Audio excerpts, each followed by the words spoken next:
When Jacob learned that there was grain in Egypt, he said to his sons, "Why do you keep looking at each other?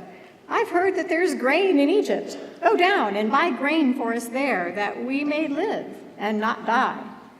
And so Jacob's sons went down to buy grain in Egypt. Now Joseph had become governor over the land, and Joseph's brothers came and bowed down before him. When Joseph saw his brothers, he recognized them, but treated them like strangers and spoke harshly to them. "Where do you come from?" They said, "From the land of Canaan to buy food." And although Joseph had recognized his brothers, they did not recognize him. Joseph also remembered the dreams that he had dreamed about them.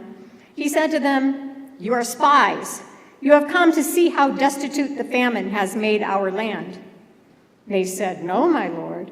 Your servants have come to buy food. We are honest men. Your servants have never been spies."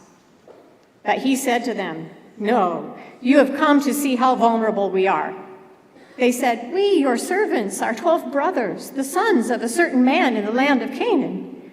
But Joseph said to them, "It is just as I have said to you. You are spies."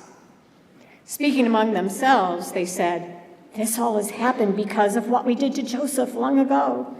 We saw his terror and anguish and heard his pleadings, but we wouldn't listen." "Didn't I tell you not to do it?" Reuben asked. "But you wouldn't listen, and now we are going to die because we murdered him."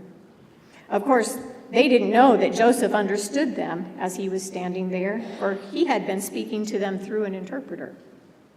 Joseph left the room and found a place where he could weep.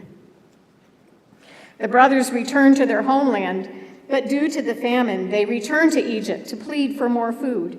This time, Joseph took the youngest brother, Benjamin, and held him captive. Then Judah stepped up to him and said, "Oh, my lord, let your servant please speak a word into my lord's ears, and do not be angry with your servant, for you are like Pharaoh himself.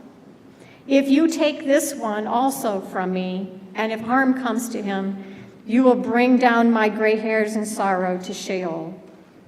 Now, therefore, when I come to your servant, my father, and the boy is not with us, when he sees that the boy is not with us, he will die. And your servants will bring down the gray hairs of your servant, our father, with sorrow unto Sheol. So please let me remain as your slave in place of the boy, and let the boy go back with his brothers. For how can I go back to my father if the boy is not with me? I fear to see the suffering that would come upon my father. So let me stay here as your slave, not this boy. Let the boy go back with his brothers. How could I go back to my father if the boy is not with me? Oh, please don't make me go back and watch my father die in grief."